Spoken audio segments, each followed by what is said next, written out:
Donc Robin Hobb, qui a écrit donc des œuvres qui sont maintenant des vraiment monuments de la fantasy. Bon, l'Assassin Royal que tout le monde connaît. Là, nous allons donc voir la Cité des Anciens, donc le tome 3, qui est en fait le début du tome 2 dans la version anglaise, donc la Fureur du Fleuve.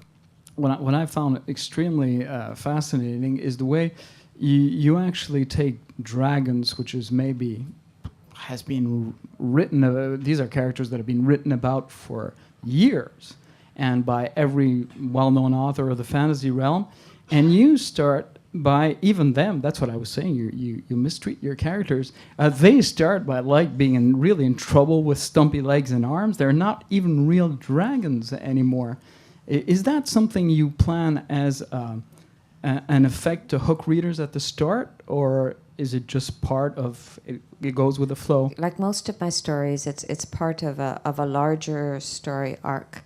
So all of the setup, in some ways, for Dragon Keeper and Dragon Haven is there in the Live Ship Traders.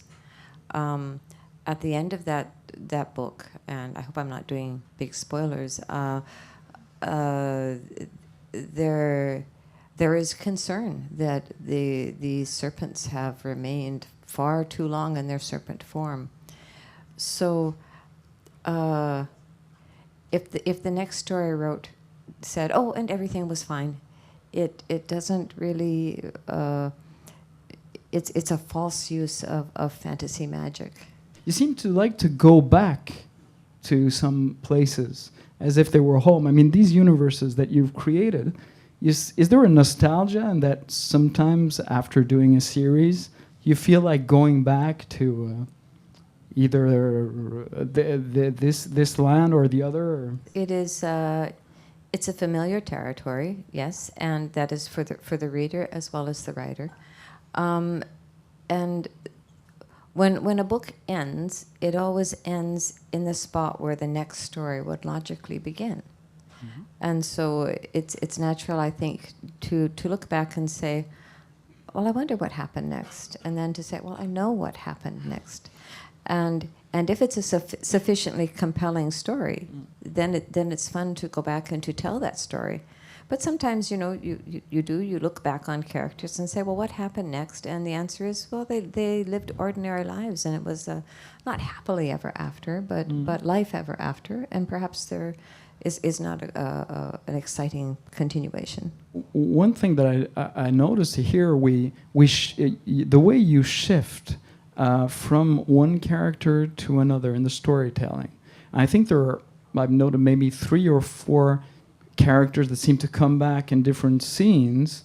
Do you have a plan? Do you sketch this out, or does it just flow the same? It doesn't necessarily flow, but in telling a story, the author knows what events the reader needs to be present at in order for the story to move forward. And then you say, what character is in the best viewpoint position to tell the most emotional reaction to what is happening? Here in the English version, is going to end with the French number 4, let's say, the correspondence.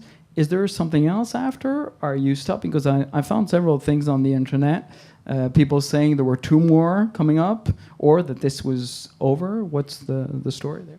The manuscript for Dragon Keeper was supposed to be one standalone book, and it became too long to be published as one book, and so it is broken into pieces.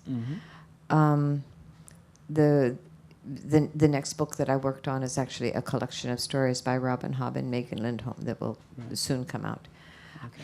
And this was the Inheritance, is that it? The story, yes, right? It's a short story collection. Okay. Yes. Et donc c'est une collection de nouvelles, donc sous ces 2 identités.